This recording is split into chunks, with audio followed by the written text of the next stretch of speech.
10,000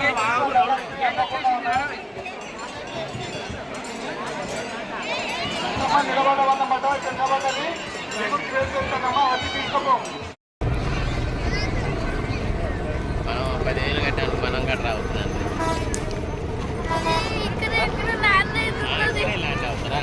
చూద్దాం పదండి. హాయ్ అండి, అందరూ ఎలా ఉన్నారు? మేమైతే చాలా బాగున్నామండి. మీరందరూ కూడా బాగుండాలని నేను మనస్ఫూర్తిగా కోరుకుంటున్నాను. ఈరోజు మన వ్లాగ్ వచ్చేసి మేడారంలో జరిగే సమ్మక్క సారలమ్మ జాతర గురించి మన వీడియో అండి. వీడియో అయితే చాలా బాగుంటుంది. వీడియోని ఎక్కడా స్కిప్ చేయకుండా చూడండి. స్కిప్ చేయకుండా చూస్తేనే మీకు సమ్మక్క సారలమ్మ జాతర అనేది కంప్లీట్ ఇన్ఫర్మేషన్ అనేది తెలుస్తుంది. వీడియో అయితే చాలా ఇంట్రెస్టింగ్గా ఉంటుందండి. ప్రజెంటు మేమైతే చర్లపల్లి రైల్వే స్టేషన్లో అయితే ట్రైన్ అయితే ఎక్కేసాము. ట్రైన్ ఎక్కిన తర్వాత ట్రైన్లో ఒక చిన్న క్లిప్ అనేది తీసానండి. ఇక్కడ మనకి ఇతను ఏం చెప్తున్నాడంటే లెమన్కి మన ఫింగర్ సైజులో ఒక క్లిప్ ఉంటుంది, దానిని గుచ్చి జస్ట్ మనం తిప్పితే గనక జ్యూస్ అనేది వచ్చేస్తుంది అని చెప్తున్నాడు. అవి 2 క్లిప్పులు ఉంటాయంట. ఆ క్లిప్స్ వచ్చేసి 20 రూపీస్. కొనుక్కునే వాళ్ళు కొనుక్కుంటున్నారు, మేమైతే కొనుక్కోలేదండి. ఇక మా జర్నీ అయితే ఇక్కడతో కంప్లీట్ అయింది. వరంగల్ రైల్వే స్టేషన్లో అయితే దిగేసాము. దిగేసరికి మాకు టైం వచ్చేసి 10:30 అయిందండి. మేమైతే బ్రేక్ఫాస్ట్ కంప్లీట్ చేసుకుని మరలా మేమైతే మేడారంకి వెళ్ళే బస్ స్టాప్ దగ్గరికి అయితే వెళ్తున్నాము. ఇక్కడ క్యూ లైన్ చూసారా ఎలా ఏర్పాటు చేశారో పబ్లిక్ కోసం. ఏర్పాట్లన్నీ చాలా బాగా చేశారు. మేమైతే టికెట్స్ అవి తీసుకుని మేడారంకి వెళ్ళే బస్సు అయితే ఎక్కేసామండి. మనము ముందుగా సమ్మక్క సారలమ్మని దర్శించుకునే ముందు మేడారం ములుగు మార్గం దగ్గర అయితే మన బస్సు అయితే ఆపుతారండి. అక్కడ మనము మేడారం ములుగు మార్గంలో ఉన్న గట్టమ్మ తల్లిని అయితే దర్శించుకోవాలి. గట్టమ్మ తల్లికి తొలి పూజ జరిపిన తర్వాతే మేడారంకి వెళ్తారు. ఈ ఆలయం గేట్వే ఆఫ్ మేడారంగా ప్రసిద్ధిగాంచింది. ఇంతకు గట్టమ్మ తల్లి ఎవరు, ఏంటి, ఆ చరిత్ర నేపథ్యం అనేది ఇప్పుడు మనము తెలుసుకుందామండి. గిరిజన దేవతలైన సమ్మక్క సారలమ్మ తల్లులను దర్శించుకునే భక్తులు తప్పనిసరిగా తొలి మొక్కులు గట్టమ్మ తల్లికి చెల్లిస్తారు. ఆ తరువాత అమ్మవార్ల సన్నిధిని చేరుకొని సమ్మక్క సారలమ్మలను దర్శించుకుంటారు. దశాబ్ద కాలం నుండి మేడారం వెళ్ళే భక్తులు గట్టమ్మ తల్లిని దర్శించుకోవడం ఆనవాయితీగా వస్తుంది. మేడారం గిరిజన రాజ్యం స్వాతంత్రం కోసం, గిరిజనుల సాధికారత కోసం సాగించిన యుద్ధంలో సమ్మక్క తల్లి గట్టమ్మను అంగరక్షకురాలుగా ఉన్నది. అనుపమ త్యాగశీలితో శత్రువులకు రణం చేసి గొప్ప యుద్ధ వీరవనితగా పేరు తెచ్చుకొని చరిత్రకెక్కింది. మేడారం సమ్మక్క సారలమ్మకు వనదేవతలుగా కొలిచేందుకు పూర్వం కోయదొరలు వేట కోసం అడవికి వెళ్ళిన సందర్భంలో అక్కడ వారికి పెద్ద పులుల కాపలా మధ్య ఒక చిన్న పసిపాప కనిపించింది. ఆ పాపను కోయదొరలు గుడారానికి తీసుకువెళ్ళి దాచారు. పాప గుడారానికి వచ్చినప్పటి నుంచి అన్నీ శుభాలే జరగడంతో కొండదేవతలు ఆ రూపంలో ఉందని నమ్మారు. మాఘశుద్ధ పౌర్ణమి రోజున ఆ పాపకు సమ్మక్క అని నామకరణం చేశారు. సమ్మక్కకు ఆ ప్రాంతపు కోయ చక్రవర్తి మేడరాజు పెంచి పెద్ద చేశారు. క్రీస్తు శకం 1260 నుంచి 1320 కాలం అంటే కాకతీయులు ఏలుబడిలో ఇప్పటి జగిత్యాల జిల్లా ప్రాంతంలోని పోలవాసనను గిరిజన దొర మేడరాజు పాలిస్తూ ఉండేవాడు. ఇతను తన మేనల్లుడు మేడారం పాలకుడైన పగిడిద్దరాజుకు ఇచ్చి వివాహం చేశారు. సమ్మక్క పగిడిద్దరాజు దంపతులకు సారలమ్మ, నాగులమ్మ, జంపన్న ముగ్గురు సంతానం కలిగారు. మేడారాన్ని పాలిస్తున్న పగిడిద్దరాజు కాకతీయుల సామంతుడు. ఆ రోజుల్లో కరువు కాటకాల కారణంగా కొన్నేళ్ల పాటు ప్రజలు శిస్తు కట్టలేదు. కాకతీయుల సామంతునిగా ఉంటూ శిస్తు కట్టకపోవడం, తన మామ మేడరాజుకు ఆశ్రయం కల్పించటం కోయ గిరిజనుల్లో విప్లవ భావాలను రేకెత్తించాయి. రాజ్యాధికారాన్ని ధిక్కరిస్తున్నాడనే ఆరోపణతో కాకతీయ సామ్రాజ్య నేత ప్రతాపరుద్రుడు పగిడిద్ద రాజుపై సమరశంఖం పూరించాడు. ఇది గమనించిన గిరిజనులు ప్రభుత్వంపై తిరగబడేందుకు సిద్ధమయ్యారు. మాఘశుద్ధ పౌర్ణమి రోజున మేడారంపైకి కాకతీయ సేనాలు దండెత్తాయి. ఈ క్రమంలో ములుగు జిల్లా లక్కవరం సరస్సు వద్ద గిరిజనులకు కాకతీయ సేనల మధ్య యుద్ధం జరిగింది.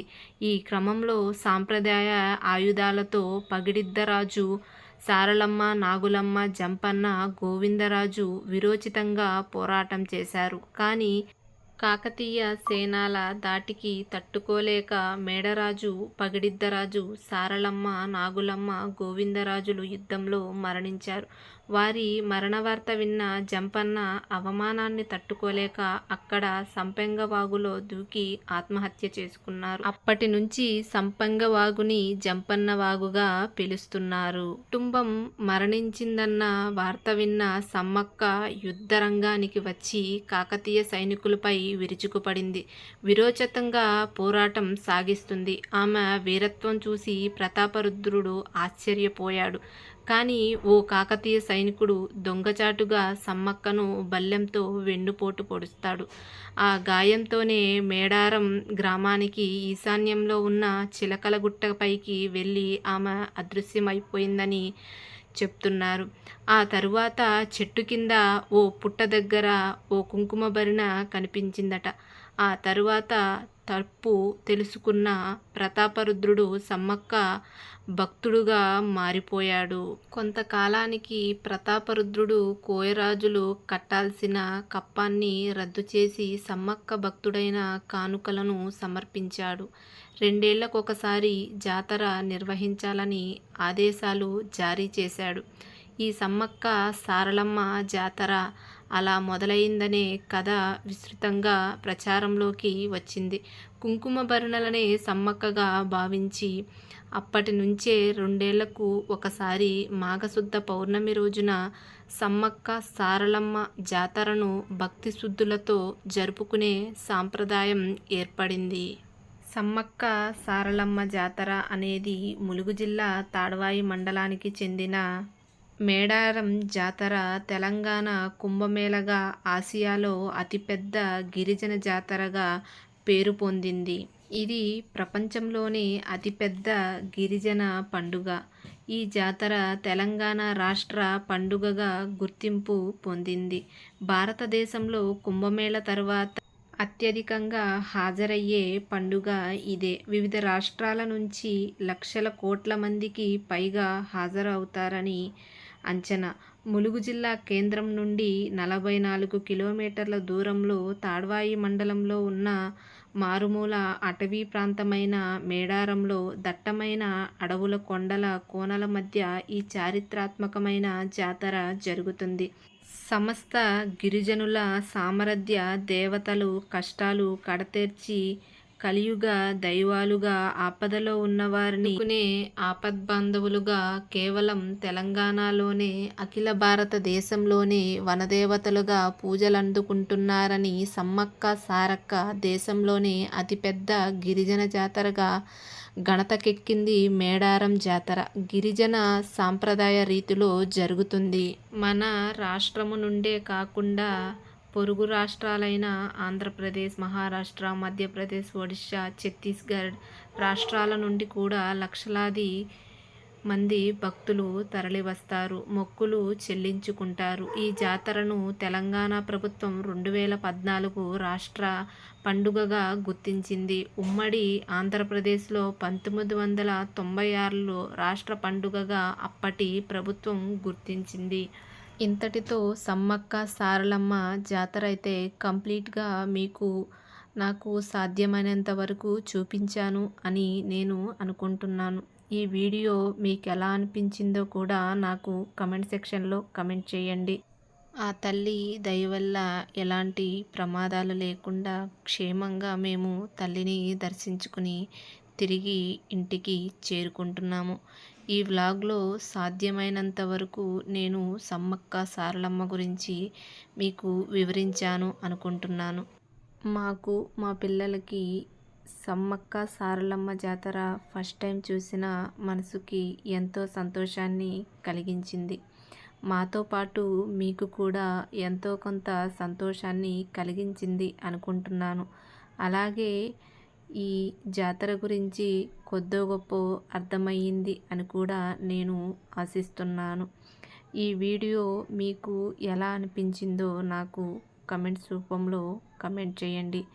ఇంతవరకు మీ అమూల్యమైన టైంని కేటాయించి మన వీడియోని ఇంతవరకు ఎక్కడ మీరు స్కిప్ చేయకుండా చూసినందుకు మీకందరికీ చాలా ధన్యవాదాలు తెలుపుకుంటున్నాను. అలాగే ఇక్కడ మీకు చూపించేది గోవిందరాజు స్వామి గుట్టండి. ఇది క్లియర్గా కనిపించట్లేదు, కానీ ఇది వచ్చేసి వరంగల్ రైల్వే స్టేషన్కి పక్కన ఉంటుంది, అంటే కొండపైన ఉంటుంది. ఎన్ని కిలోమీటర్లు ఉంటుందో నాకైతే తెలియదు. ఆన్ ది వేలో వెళ్తున్నామనేసి నేను చిన్న క్లిప్ అయితే షూట్ చేశాను. అలాగే ఇది Warangal railway station. Railway station కూడా చాలా అంటే చాలా కలర్ఫుల్గా చాలా బాగుంది. మేమైతే ఇంకా స్టేషన్లో ట్రైన్ అయితే ఎక్కాము. ట్రైన్ ఎక్కగానే పిల్లలైతే పడుకున్నారు. పిల్లలు మేము కూడా చాలా టైర్డ్ అయిపోయాము. అలాగే సికింద్రాబాద్లో దిగిన తర్వాత క్యాబ్ అయితే బుక్ చేసుకుని ఇంటికైతే బయలుదేరామండి. ఈ వీడియో షార్ట్ అండ్ స్వీట్గా మీకు సమ్మక్క సారలమ్మ గురించి ఎక్స్ప్లెయిన్ చేశాను. వీడియో కనుక నచ్చినట్టయితే లైక్ చేయండి, షేర్ చేయండి, కామెంట్ చేయండి. పక్కనే ఉన్న బెల్ని యాక్టివేట్ చేసుకోండి. Bye friends, thank you for watching.